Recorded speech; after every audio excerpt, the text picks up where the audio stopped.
remercie Monsieur Poitevin pour son aimable et généreuse introduction.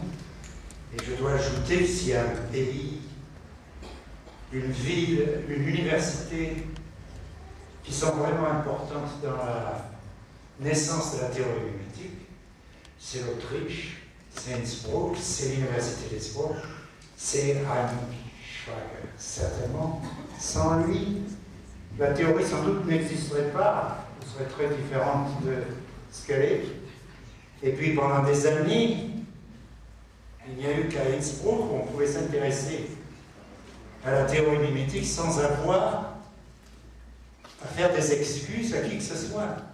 Le seul endroit au monde, je dirais. Donc, Innsbruck pour nous, c'est autre chose qu'une ville étrangère. C'est un retour chez soi. On a vraiment l'impression d'être chez soi et c'est quelque chose de tout à fait exceptionnel. Et puis aussi, qu'est-ce qu'il y a?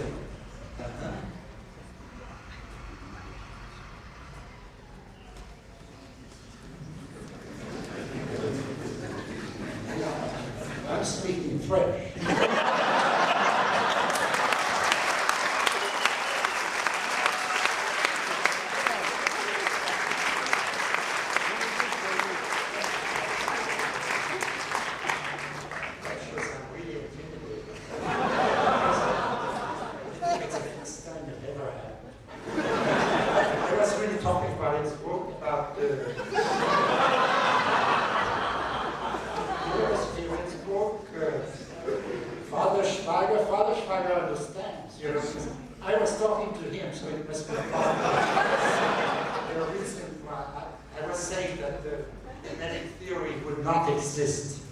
Without him, and that when we come here, we are really coming home, and it's a very great thing.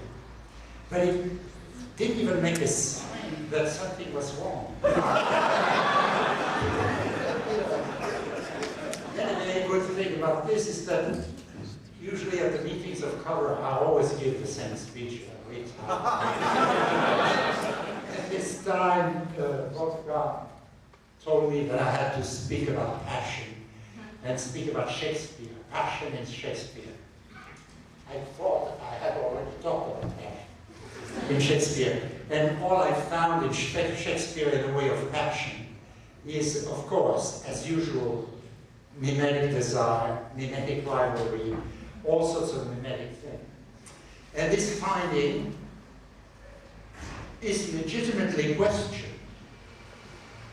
Because there is one play in Shakespeare that seems to celebrate what Shakespeare and the Elizabethan period in English called true love.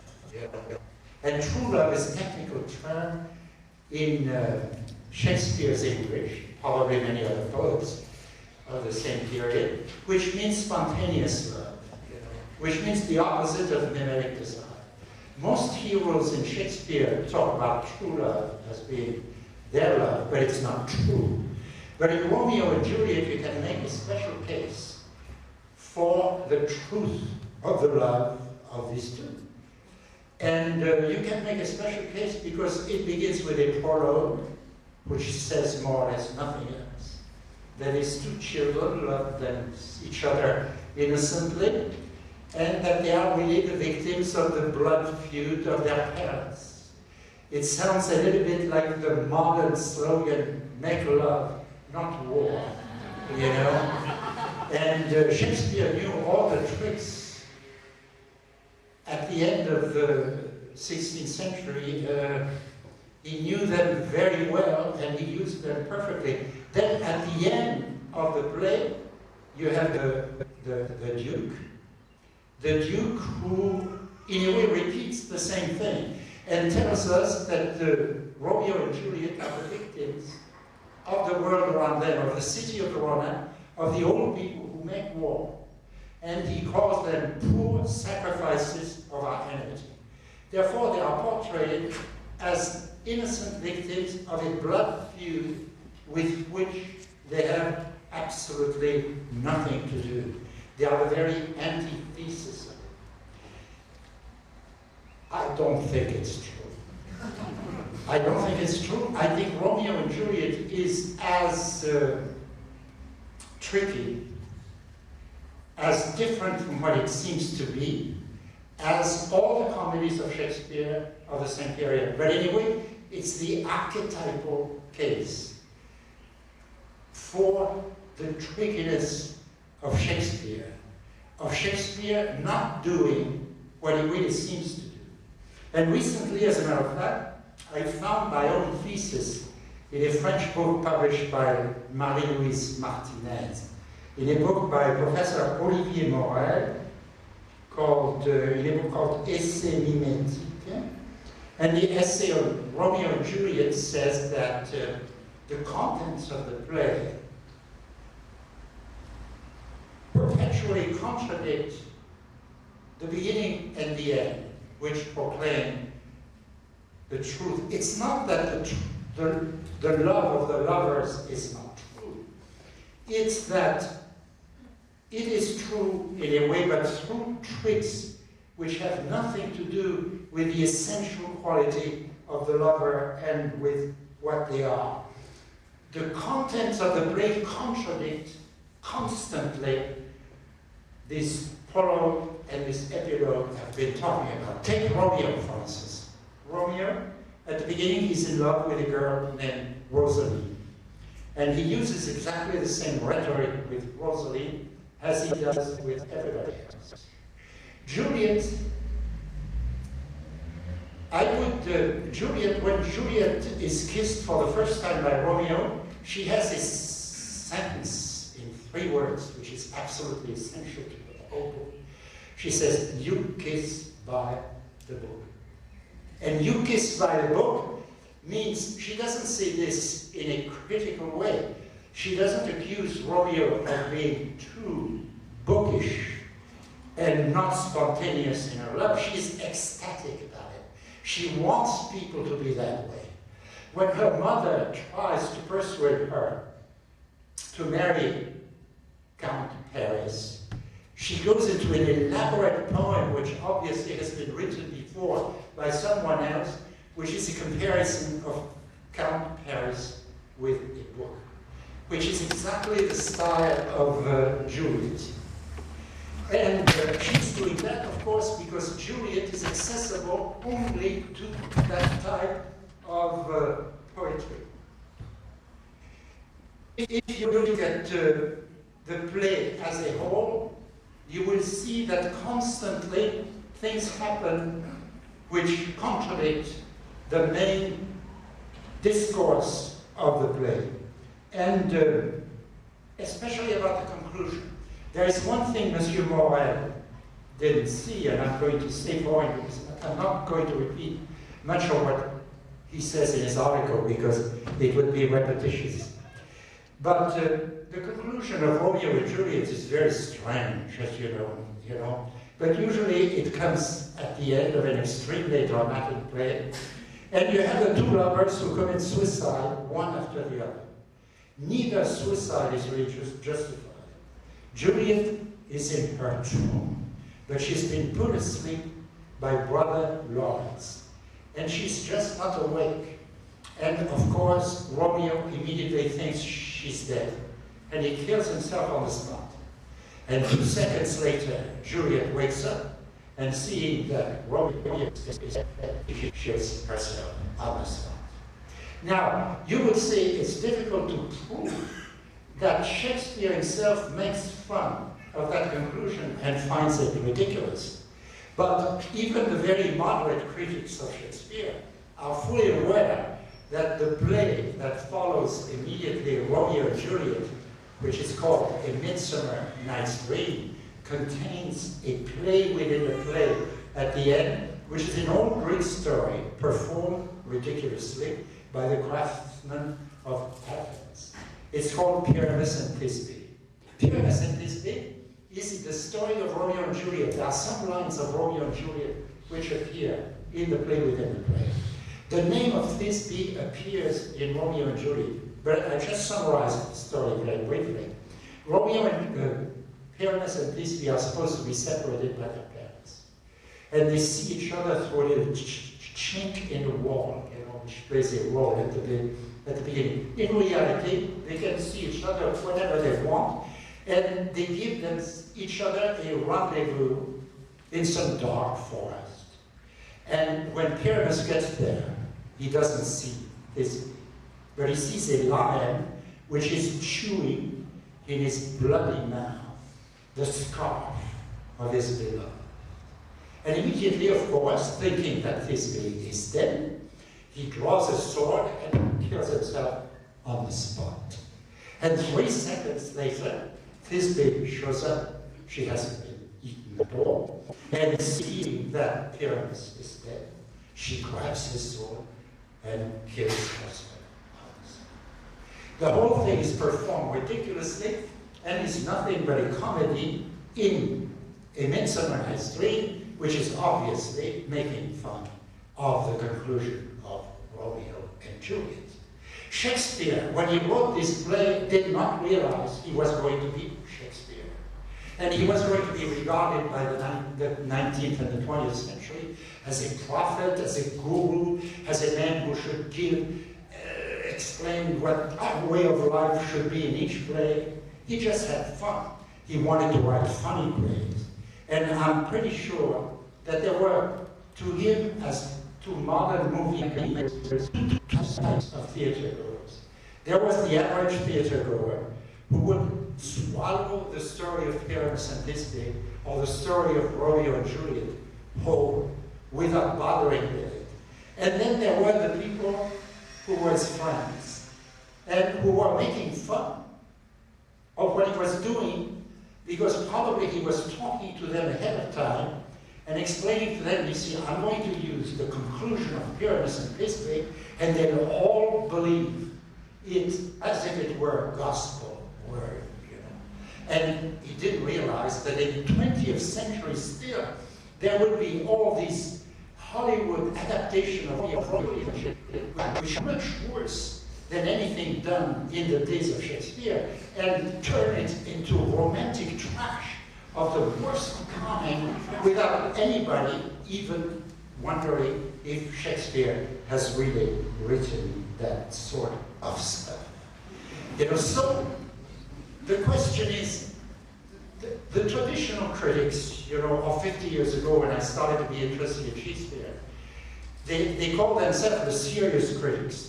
And God knows that they were serious. They were wondering about Romeo and Juliet. Should we count Romeo and Juliet among the real masterpieces of Shakespeare? He has so much of that rhetoric of the oxymoron. The rhetoric of the oxymoron which unites words that should not be united.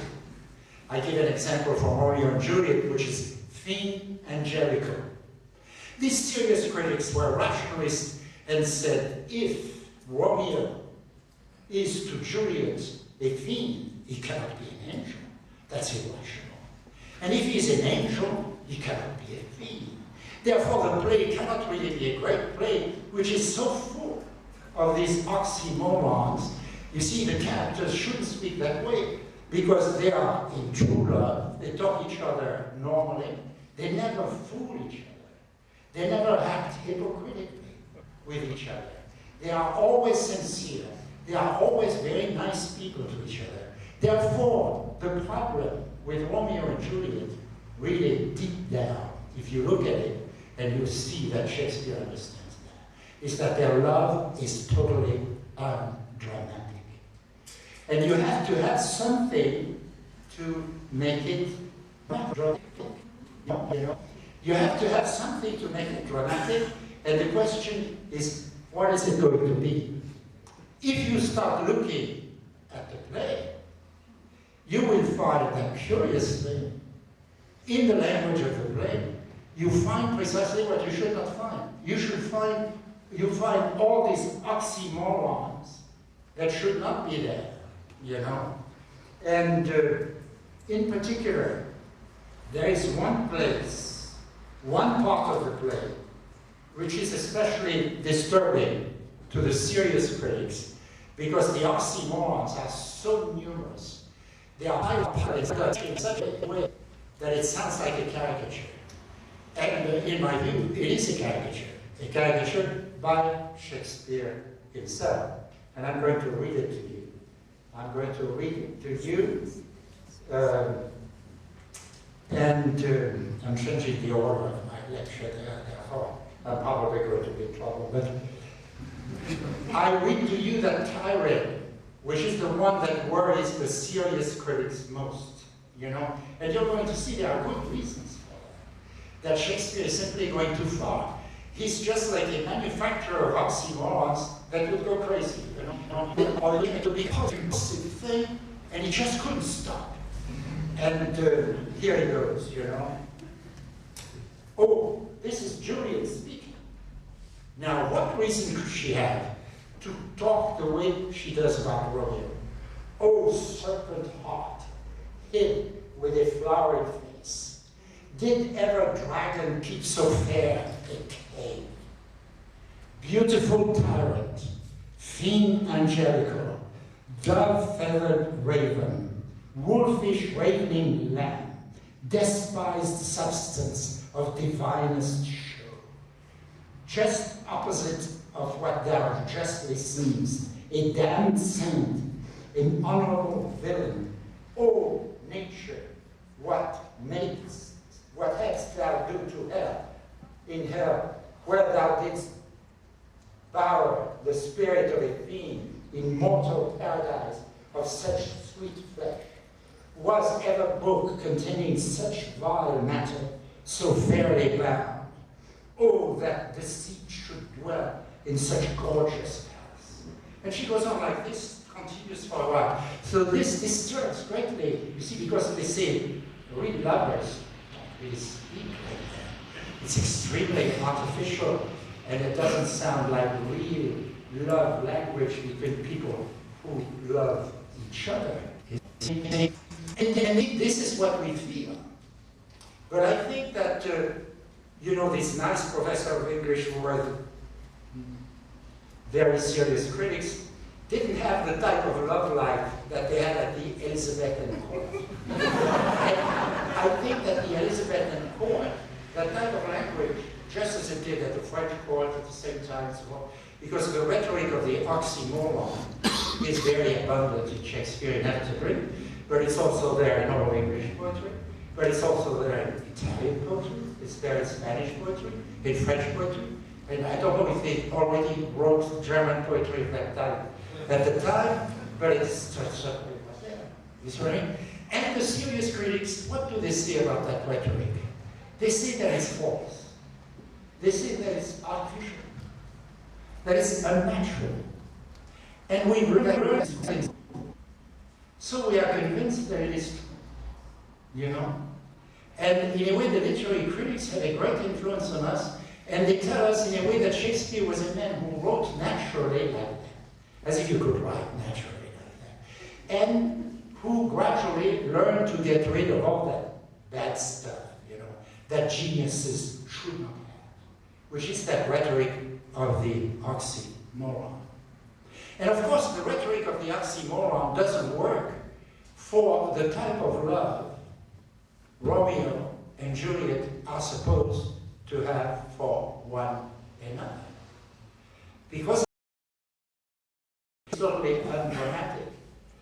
Romeo never acts hypocritically vis-à-vis Juliet. Juliet does not act coy with Romeo. They are always sincere with each other. The first word they say to each other is that they are in love with each other. After that, they don't have anything else to say. And I see that's a problem of the play. You see? But so, finally, they use that language, and Shakespeare shows us these kids using that language the way we do. What has happened for Juliet to about Romeo? Well, it's very simple. The blood feud has become more heated. Why? Because Tybalt, who is Juliet's cousin, a Capulet, has killed Mercutio, who is the friend of Romeo.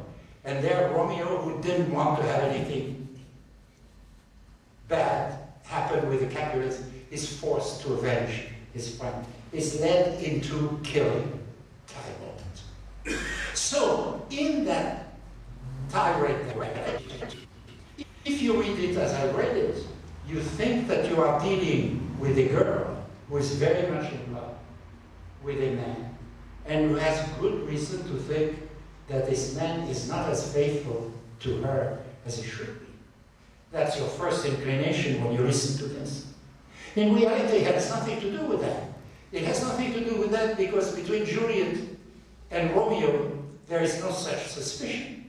It cannot exist. They trust each other implicitly all the time. They are perfect lovers. And Shakespeare has decided to create the perfect lovers. Once in a lifetime, in his whole career, he wants to create the perfect lovers. So how, in my view, as a poet of the 16th century, he's forced to use that language. He's forced to use that language because intense love of the kind you have in the Elizabethan play and all the comedies of Shakespeare works like the oxymoron. It's a product of mimetic desire. And the lovers are always rivals of each other. In other words, you always fall in love with a girl who refuses to pay the slightest attention to you.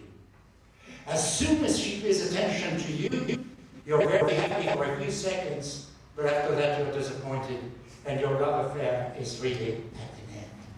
We are in a world where the erotic world is entirely predicated on its own failure, on its own constant failure and unsatisfaction, which is anyway the love of the French poetry at the same time and so forth, where dissatisfaction is absolutely essential. This love is not peaceful by definition. So, in a way, Juliet, she takes advantage.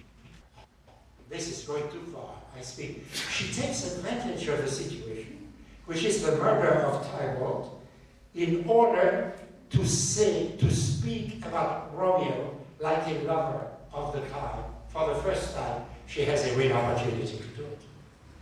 And we can see this because Shakespeare insists very strongly, awkwardly, but it's not awkwardness. He's wanting to show to his friends what he's really doing. The friends have heard all these stuff. They don't show Shakespeare is making fun of him, But the nurse, Romeo is really talking to her nurse. Her nurse is a very simple woman. She loves Juliet, but she hates that affair with Romeo, with a Montague, with the enemy, and so forth. So she's very happy to hear that. She thinks that Juliet has turned back into a regular Capulet. And she shouts, "Shame come to Romeo." And immediately, Juliet jumps on her, absolutely furious. And she reveals the truth of the tirade that look what it says. "Blistered be thy tongue for such a wish, shame come to Romeo. He was not born to shame, but on his brow shame is ashamed to sit, for 'tis a throne where honor may be crowned, sole monarch of the universal earth. Oh, what a beast was I to chide at him." You see what I mean? She contradicts completely the preceding tirade in order to show us, to show the nurse, who is a sole audience, what she really meant. But the audience in the theater is really like the nurse, a little bit or in between, doesn't really know. Only the friends of Shakespeare understand all over the place that Shakespeare is making fun. He's using the oxymoron in a way that is not permitted. In order to be real love language in the Elizabethan sense, there must be violence in it. And the violence cannot be provided by the relationship because it's not there. At one point, Juliet actually offers to Romeo to play hard to get. If you want me to play hard to get, if it could inflame you further, I would do it. But she does it so innocently, so naively, that she destroys the possibility of such behavior as she speaks. In other words, there can be, I repeat, absolutely no drama between Romeo and Juliet. And there cannot be no love poetry in the Elizabethan sense. So the only way Shakespeare can do it is do it through the blood feud, sneaking. That's why he has the prologue at the beginning, which denies any relationship between Romeo and Juliet and the blood feud. He wants to implant in our mind the total separation between the two. Make love, not war. What Shakespeare really says, which is very different from our message, much more classical, much more traditional, much more ethical deep down inside, is love in the erotic sense of the Elizabethan court and war are much more alike than they seem to be, and then the populace believe. This is what he really says. But he says it in such witty way that the Greeks have not yet really understood. Shakespeare is attracting our attention to this sneaky matter in which Juliet, or rather he, Shakespeare himself, exploits the language of the blood feud in order to make Juliet a passionate woman in the Elizabethan sense, which she should not be. The conception of love that the audience wants, perfect love, excludes the blood feud and everything that goes with it. In reality, the rhetoric of that love is nothing but a combination of words of endearment and violence, of hatred and passion.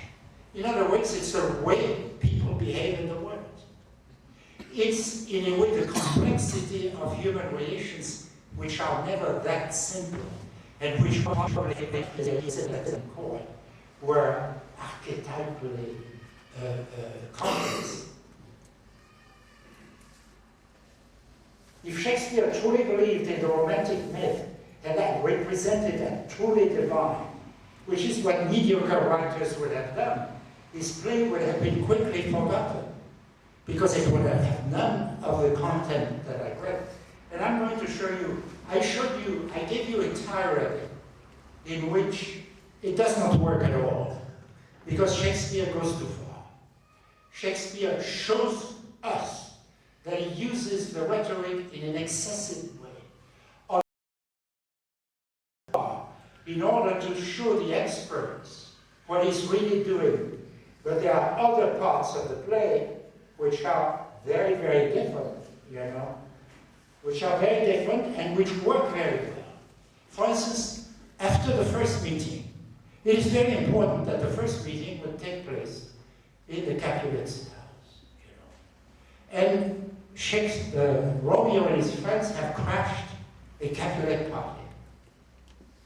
We are told that only the old people are interested in the blood feud, and that they are responsible for it. In reality, the blood feud is Mercutio fighting Mercutio killed by Tybalt. They are both very young people.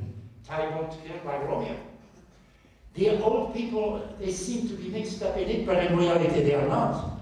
And in order to show us Shakespeare dares, at the beginning of the play, when Romeo crashes that Capulet party, Tybalt is there.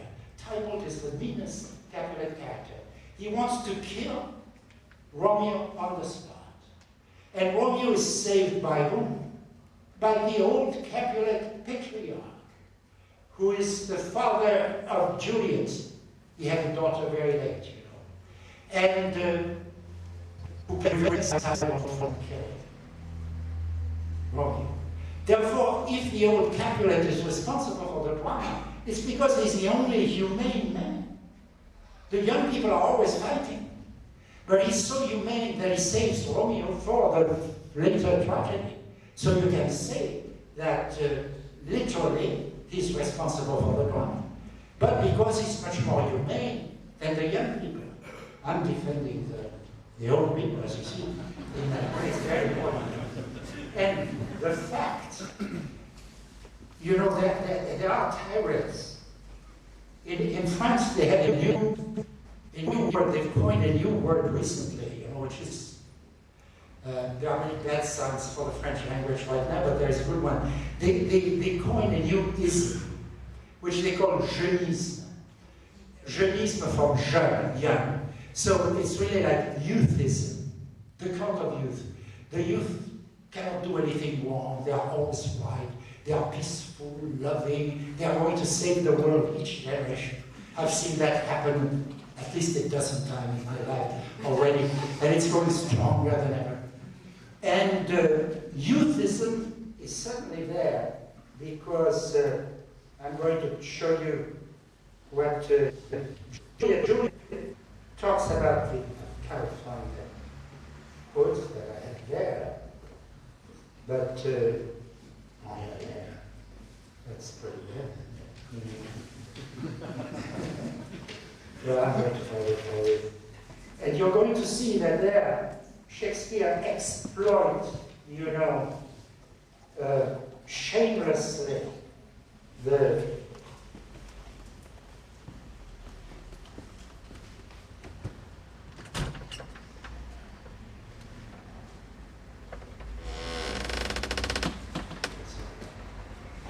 but old folks, men fain as they were dead, and the mighty, slow, heavy, and pale as lead. It's beautiful. And this is just kind of a manifesto against old age by Juliet, which comes in, for no reason at all, which is an appeal, I would say, to what I call the youthism of the audience, But I go back now to the main dish on my talk, which is the oxymoron, And most of the time, the oxymoron is that it sounds very good, it sounds powerful, it doesn't sound ridiculous. But as soon as you start reading the text carefully, you see that there are two meanings. And one of them is very simple, it's very literal. It simply means, most of the time, that Juliet is a Capulet and that Montague is a Romeo. Listen to this. After the first meeting of Romeo and Juliet at that party I mentioned before, Juliet is alone and she thinks about her love at first sight for Romeo. And she says, "My only love sprung from my only hate. Prodigious birth of love it is for me, that I must love a loathed enemy." What does it mean? It means simply that Romeo is a Montague, and that Juliet is a Capulet, and that their two families have been at war. And of course that Juliet fell in love with him. But look at the language. In 3 lines, 2 times love and hatred are paired together, which is the property of that rhetoric. Is it that rhetoric? Is it the direct message? It's both at the same time. Much of the play is written like this. Magnificent. And at the same time, very simple. If you can take it literally, you can translate it. You have to say to the students, that's all it means. She means she fell in love with the heir of the Montague family. But here you don't notice the oxymoron at all, because they work, you see. So in the other tirade, you can be sure that Shakespeare is doing it on purpose. It's not because he's too young and doesn't know how to handle that type of language, as some people believe. So I really think that Romeo and Juliet is a tremendous masterpiece. But it's not a masterpiece in our sense, because we fetishize art. We think the artist, every time he writes a play like this, should leave a complete message about what he believes, about the world, about ourselves, about universal salvation, or so forth, and we turn him into a guru or something. But Shakespeare, didn't know he was Shakespeare. He was having tremendous fun, and he was a tremendous poet, and he was writing and doing it in a way which made it acceptable to his audience and hid from them what they didn't want to know. about the fact that when they loved, they were exactly like Romeo and Juliet, but they didn't want to acknowledge it. Therefore, they had to have the myth in front of them, and not the reality.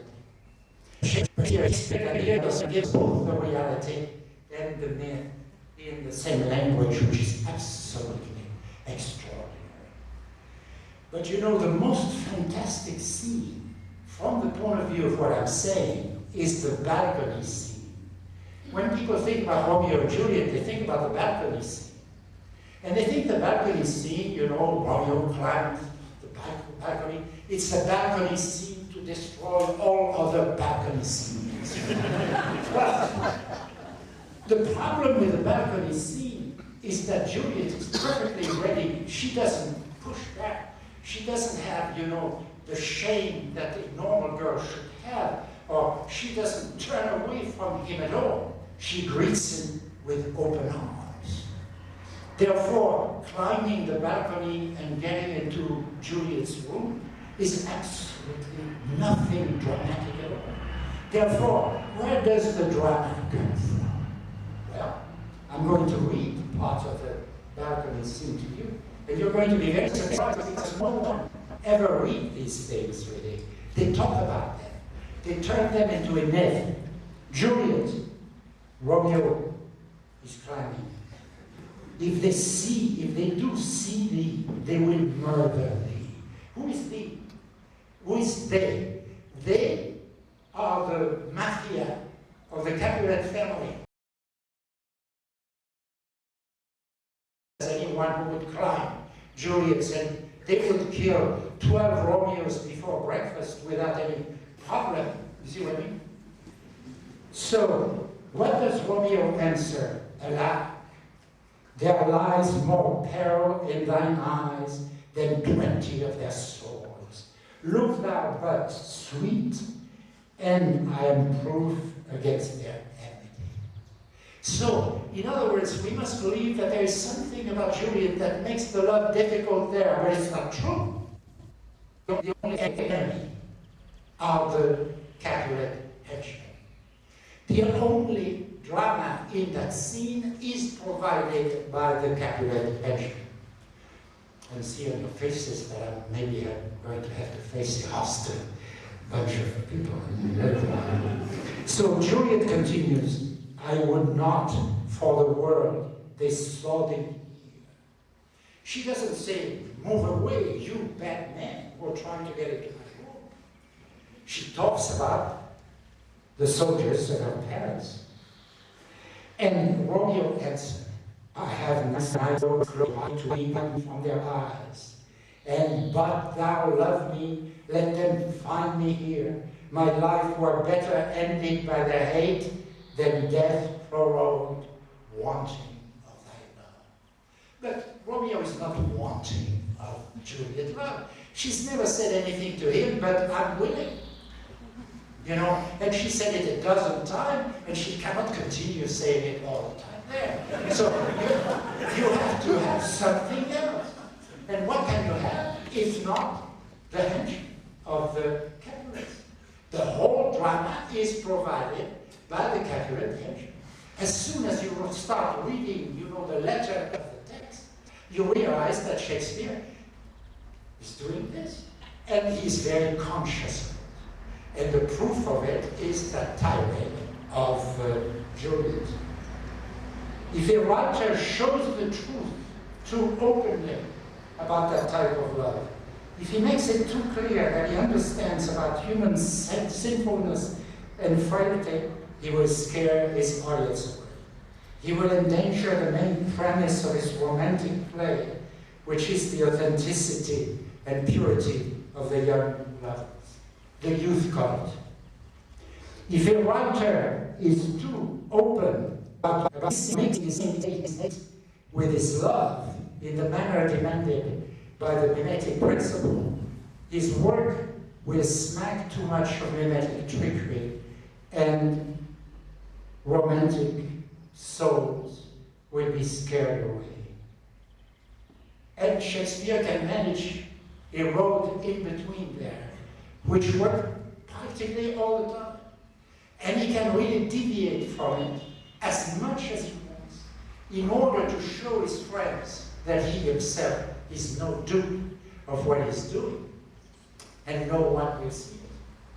And probably in the first performances, there were enough friends of Shakespeare who knew to understand what I'm talking about. But today there is practically no one. Because everybody, maybe because of the lack of anything else in our culture, takes that rhetoric for the real thing, which Shakespeare certainly does not.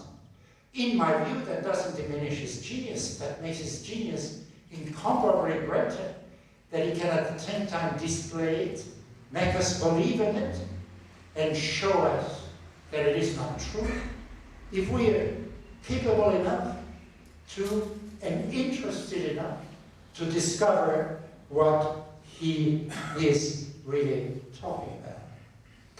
So far from being different from the comedies, I feel that Romeo and Juliet, in many respects, is in a way the most extreme of the comedies. The one that goes as far as Shakespeare ever did in the direction of true love in the Elizabethan language, which was always there in connection with the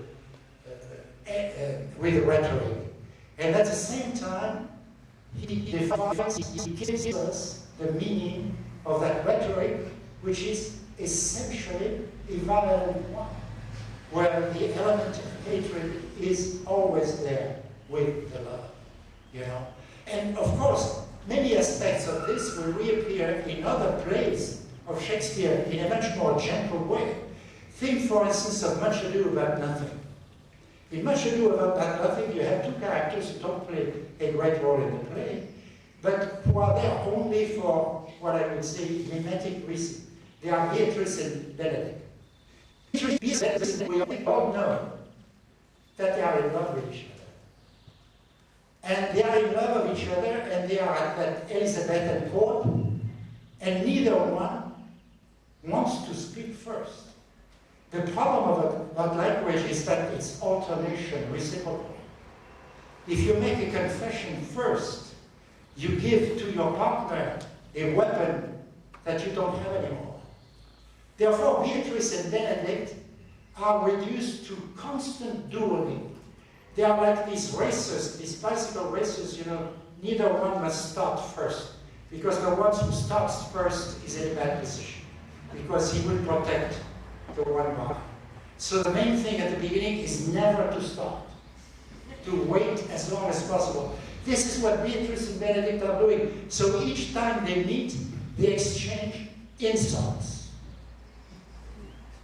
They exchange insults and they make fun of each other. But the play is full of good angels who understand the situation perfectly and manage to inform both sides that it's pretty safe to speak, that the other side is convinced and is in love and so forth. But we need the mediation of outside people in order to make a harmonious contact between these two people. And you have many such things. As a matter of fact, the formula, Shakespeare is so mimetic that he uses parallel formulas that are definitions of mimetic desire from play to play. If you look at Much Ado About Nothing, everything is hearsay. You overhear something about someone, then you tell someone else, and then you arrange or disarrange a love affair. And Shakespeare has the formula in the middle of it, love by hearsay, which is a magnificent definition of mimetic desire. But in A Midsummer Night's Dream, which is a very different play, but at the same time the same play, he has the character talk and at the end say, oh, what hell it is to choose, even though they do nothing else, to choose love by another's eye. And if you look at Midsummer Night's Dream, the whole play is based on vision. Everything is seeing. Everything is seeing what you should not see, and what disrupts the game. And if you look at Much Ado About Nothing, everything is hearing, overhearing. There are always hedges, trees there. and people are listening to what they should hear, and so forth. Romeo and Juliet is a play which is very similar, but at the same time is much more tricky because it calls itself, and it is a tragedy. Therefore, I think Shakespeare there can be caught red-handed doing his job as a playwright, which is to create illusion. Thank you.